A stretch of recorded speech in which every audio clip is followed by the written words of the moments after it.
I thought the Mets' issues with ownership, Moose, I thought this was all in the rear view when the team was sold from the Wilpons to Steve Cohen, but apparently these are far from over.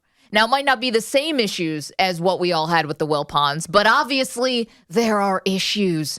You had 3 different articles come out yesterday. The Daily News had it, the New York Post, and The Athletic all had pieces about how Steve Cohen is now running the search here, right? He is searching for the new president of baseball operations. Sandy's to the side. It's Steve Cohen with the help of Chris Christie, former governor of New Jersey, and some other people from his hedge fund in Point 72. Whoever is putting this out there to these reporters, it is not an accident that this is all coming out at the same time. You want to know why? Because the people inside the building have to be feeling a little bit concerned. They have to be feeling like there is no urgency, or at least not enough, and also a lack of direction. Because Cohen is running the search. And in October, Moose, a month where these hirings need to be made, right, where the front office has the major questions to answer. The month of October is not about it's not about the Mets players, that's for sure, because they were out of the playoff chase long before that. It's not about the players. This is where the front office takes center stage. And here's what you got from The Athletic yesterday. Cohen's independent handling of the search, which was delayed slightly by a family vacation he took in early October to Europe, has left even those within the Mets organization confused about the direction it's heading and what name they'll hear tied to the position next. Where is the leadership? And honestly, Europe is beautiful in the fall. Gorgeous. Can the trip to the Amalfi Coast wait? Is Paris not going to be there once you hire a president of baseball operations? Can we go to the Czech Republic once the owners' meetings and GM meetings are over? I don't know. Maybe they had a festival. Europe's also nice maybe around Christmas time. Who knows, right? Oh, Germany is, yeah. The holidays. Those Christmas shops. You know what this reminds me of? It reminds me of when the Mets made the Jared Kelenic trade, which it will forever be known as around here. But when they got Edwin Diaz and Robinson Cano. And the story that Jeff Wilpon was on a safari in Africa and they had to use some kind of satellite phone to tell him that the trade went through. Listen, I get it. There's Zoom in Europe. He didn't go to Mars. Like maybe that's, for the next owners meeting. But this has got to be uneasy because, of course, if you're working for the Mets right now, if you're a fan of the Mets right now, you don't know where this is going next. And you're starting to get concerned about who's running the ship here. We can talk about the shortcomings of the former Mets regime, and it was money when it comes to the Wilpons. This is something that money, to this point, Moose, has not been able to buy Steve Cohen in baseball, which is credibility. He does not have credibility yet in baseball, and no amount of money in the world has been able to buy it for him yet. So you think the Mets are in a bad position? Is that what you're saying? Are you picking up what I'm putting down? Is that what you're saying? I'm a little nervous. You think the Mets are in a bad spot right now? You think it's not ideal. Your confidence level in Steve Cohen, all-time 12 low. months ago to where it is now. I found myself asking this morning, and I'm not even trying to troll my fellow Met fans. I am one of you. I'm with you. And this thought crossed my mind.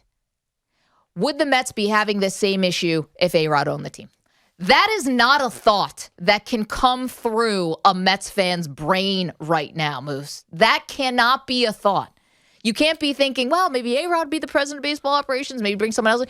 A-Rod can't be anywhere near this because he would be an embarrassment on all these other levels.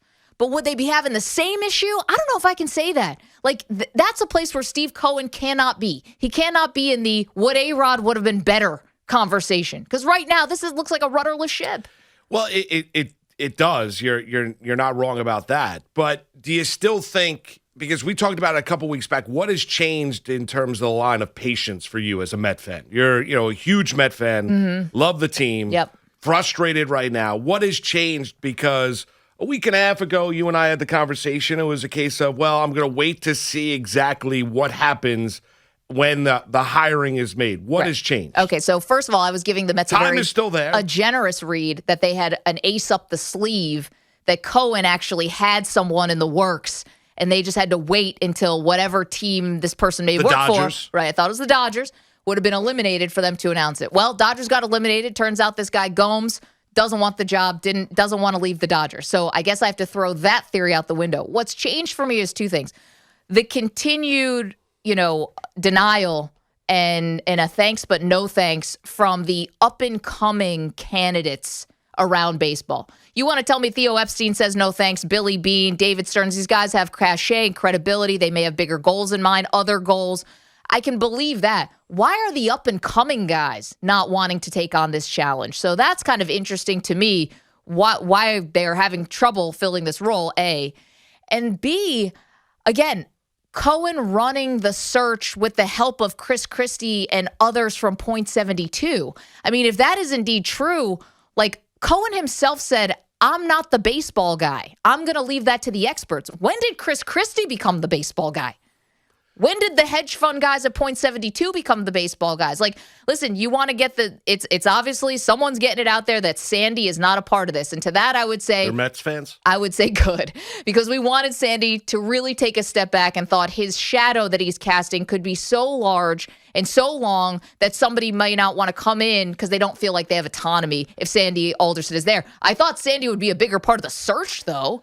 Right. Does it 40 years in baseball? Well, correct, but you wanted Sandy to be no part of it instead of the vetting out process or, going through it and Sandy coming up with a name or two for Steve Cohen and his group and his team, part of that inner circle, as reported yesterday, Chris Christie.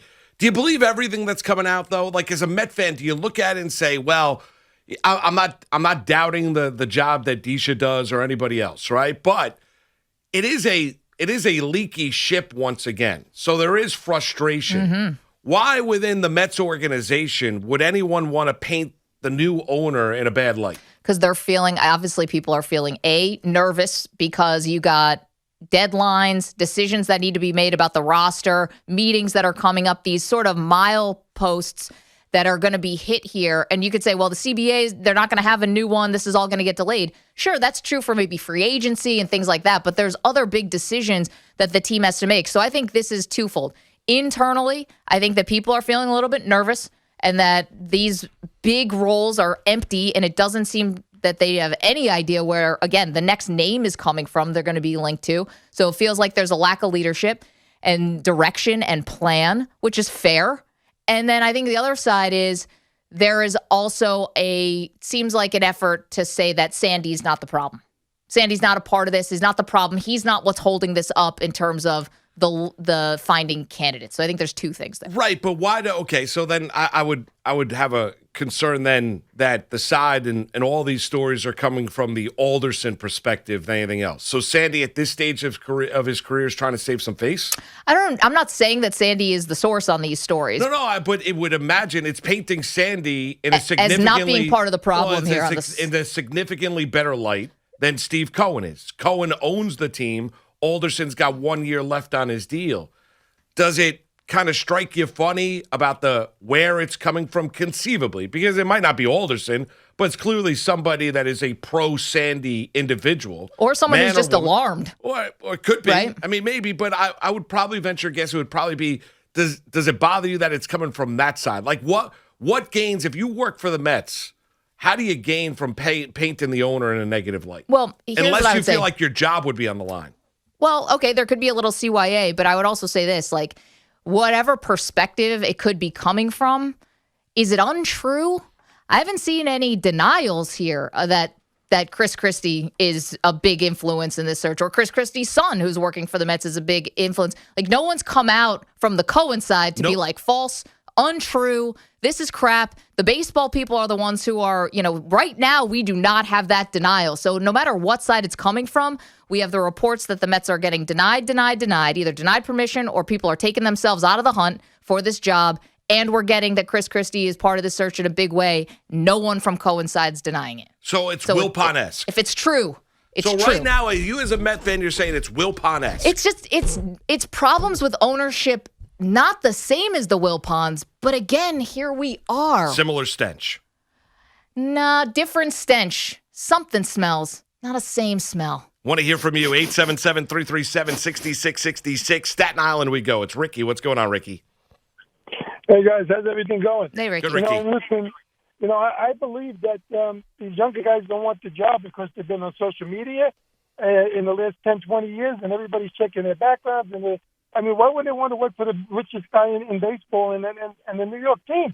It seems like anybody that's younger doesn't want the job because they're finding everything against everybody. Okay, but Ricky, And here's the thing. they're scared. I understand what you're saying, but only kind of. If you are working for the St. Louis Cardinals, okay, and you are the assistant GM or you're the GM, and at some point, if you want to become the president of baseball operations, it doesn't matter if you're working for the Mets, it doesn't matter if you want to go to the Astros, the Dodgers, the Seattle Mariners, name the team, they're going to do the check. The check on the person's social media, what they may have tweeted, all that stuff, that's going to happen, should happen, wherever you go. It will be there'll be more of a focus on it with the Mets because of the failures. Well, especially from the prior now regime. after the failures last year. But any team has to do this. The Yankees would have to do this. Everyone would have to do it. So why are they saying no to the Mets? They're all saying no because they probably, they probably have something that they don't want to come out, and they're going to be investigated. And they just get. Yeah, I mean, Ricky, you're telling me the general manager who has been in place in St. Louis since 2017, doesn't want to come to New York because he's afraid about something that happened in his past. I mean, I would hope that the Cardinals, after everything that happened last year in Major League Baseball, vetted out their own personnel. Maybe I'm being naive on that fact, but I don't think that's the case. I don't know what the reason. Maybe it's job security. Maybe they're comfy cozy. Maybe they don't want to deal with the expectations. Maybe there's a impression or a feel about Steve Cohen around Major League Baseball where executives are uncomfortable making the jump, being in the situation that they're in now and say, I like where I'm at. I like the position I'm in. I feel supported. I don't feel like I need to take that gamble right now. I know, but that could be an issue for the Mets too, because what is it about either the conversations they are able to have, which few they have been able to have with these candidates or not, where they're getting the sense I won't be supported like I am in St. Louis if I'm here in New York? Why aren't they getting maybe that same comfy feeling? Yeah, why have the Mets not been able to get that across, if indeed that's a problem? Well, maybe it's something we talked about yesterday with the expectations, 3 to 5 year championship window. Manalapan, New Jersey. Neil, what's going on, Neil? I think Maggie's off base here going at Steve Cohen. There's no story here. Okay, why is there no story? Is it not Cohen and Chris Christie and people from Point 72 who are leading the search? Well, no, every day it's what's going on with the Mets, what's going on. There's nothing going on with the Mets. That's not necessarily a bad thing. Well, when you're getting rejected left and right, when you're getting, number one, there's a difference between being denied permission and people say, I'm not interested in the job. Yes. So we can go. We're getting both. We have that understanding. Yeah. So you've seen stories with both of them. How many people said they're not interested in the job? Like at least 3. Yeah. Not to mention the high-level executives. Epstein met with Cohen on Zoom, not a fit. Billy Beane, thank you, but no thank you. David Stearns was never going to be an option. So you had those guys, and then some of the up-and-coming guys who said, I'm good. I don't want to be considered. Right. But we're checking in on this story every day, and it's not like something that's going to happen overnight. Well, Neil, it's been months. It's been time here. It's been over a year since they filled this position with someone who wasn't Sandy.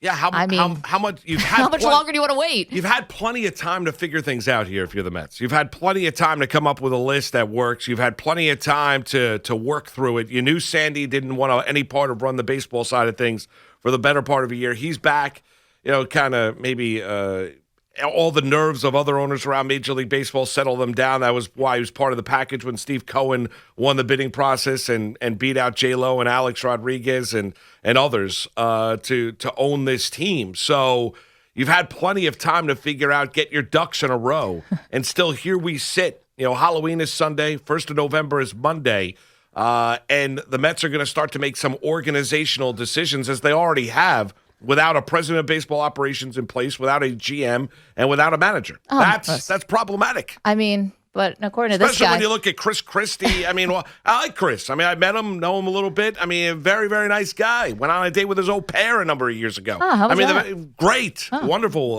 Tell us more. Yeah, I've told. Yeah, we'll get into that another time. But yeah, I mean, it was actually a blind date set up by Rich Ackerman, amazingly enough. Look at Rich playing matchmaker. Yeah, exactly. Did you get to a second date? No second date, no. Homedale, New Jersey. Joe, what's going on, Joe? Hey, guys. Good morning. So I just don't think that New York is the attractive destination that it once was, and for a lot of reasons. And I think when you're going after these top-line names, like a Billy Bean. Like, these guys are established in cities that they're probably very comfortable with. They're well respected in those towns. And I think to draw those types of names away, to go to Queens, like, no, in my opinion, like, I'd much rather stay on the West Coast than come here. Just my opinion. So I think what they're going to get is probably a mid-tier name, someone no one's ever heard of. That's their best shot. I know, but I don't think. But Joe, we were getting those guys, and they were striking out on those guys. You know, listen, Steve Cohen is a really, really smart guy. Okay, and for those that don't know him very well, I think you all know him from what you read in the paper. But this guy is a really shrewd businessman. Yeah, he will find the right person. I think everybody just has to take a deep breath. I agree with you. It's taking a long time, but I think that's actually could be a good thing because he doesn't want to make the mistakes that they've made in the past. He's probably holding out. Yet, you know, Joe, I get it, and I want to believe that this is going to end up like I don't want to be right about this that the Mets are a punchline here. I hope that they find the right person and that this is going to lead to winning and a World Series. And believe me, like nobody wants to come on the air and roast Steve Cohen for how this search is going. We'd much rather say, oh my goodness, it got filled by Theo Epstein. Here we go. Mets are going to win the World Series. Oh my goodness. Like, that's not the point is not just to like take out a grudge. What am I seeing though? What's the evidence in front of me? I want to say that Steve Cohen's a really smart guy. He's made a lot of money. Fantastic. He's never run a baseball team. And so far the early returns, just as me sitting here as a fan, not that awesome. Not that awesome. This year was embarrassing on a lot of levels. Not all was Steve Cohen's fault at all. He didn't help it with some of the tweets. He was a story a lot. The team was bad. They didn't make the postseason. You got one of your division rivals who's playing in the World Series right now, and you can't fill this role for the second year in a row. Of course, Steve Cohen has to be brilliant. He made himself all this money and is a really good businessman and great hedge fund operator. As a baseball owner and executive, what evidence do I have that he is great at this job? 877-337-6666.